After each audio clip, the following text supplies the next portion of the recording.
Welcome to the Roy Morgan Weekly Update. There were several big news items last week, including the coronation of King Charles III, the Reserve Bank increased interest rates by 25 basis points, and the lead up to the federal budget, including discussion about raising job seeker, energy relief for low-income earners, and the first budget surplus in 15 years on the back of surging commodity prices. The flow of news last week led to some interesting moves in the key weekly indicators.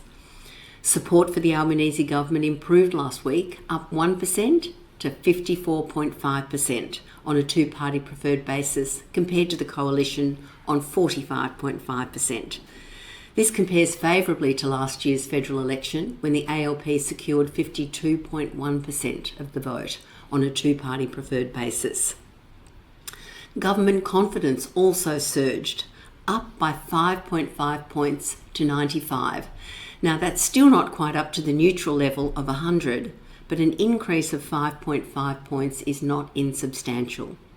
Now 45% of Australians say the country's heading in the wrong direction, and 40% say the right direction. Although these were positive moves, the Reserve Bank's decision to raise interest rates once more has clearly hit consumer confidence. The ANZ Roy Morgan Consumer Confidence Rating dropped 2.1 points to 77.7 last week. This has now been below 80 for 10 straight weeks since early March, and is obviously way below the neutral level of 100. Consumer confidence dropped across all key housing segments this week, homeowners, renters, and is clearly the lowest for Australians paying off their home at only 73.1. Now, inflation expectations. Australians now expect annual inflation of 5.3% over the next 2 years. This is up 0.3% in the week following the Reserve Bank's increase to interest rates just last week. Inflation expectations have tracked around this mark for several weeks now, and the measure has averaged 5.3% since late March. Unemployment is down in April. Australia's unemployment fell for a third straight month, down 0.9 percentage points to 8.5% of the workforce. This is the lowest it's been since September 2022. Overall, unemployment and underemployment was also down by 0.8 percentage points to 17.4% of the workforce in April. Again, the lowest since July 2022, nearly a year ago. All good news. But it still means that 2.63 million Australians are either unemployed or underemployed. On the other hand, this is the good news: the Australian workforce has grown rapidly over the last year, and in the last few months the employment growth has begun to reduce the levels of unemployment that surged late in 2022.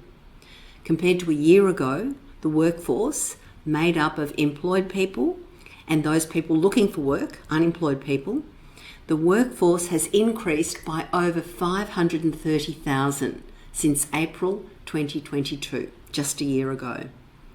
Employment growth's been even stronger, up by over 660,000 compared to a year ago, fairly evenly spread between full and part-time employment. The increase in jobs accelerated this year with an increase of almost 400,000 jobs since January, including around 150,000 full-time jobs and almost 250,000 part-time jobs. So for the first time in the history of the Roy Morgan employment estimates, full-time and part-time employment have both increased for 3 months in a row. This strong growth in jobs, especially this year, has reduced unemployment, which is now down by over 100,000 compared to a year ago. This surging employment market is due primarily to a fast-growing population powered by the return of immigration. After being closed during the pandemic, people are entering Australia in record numbers.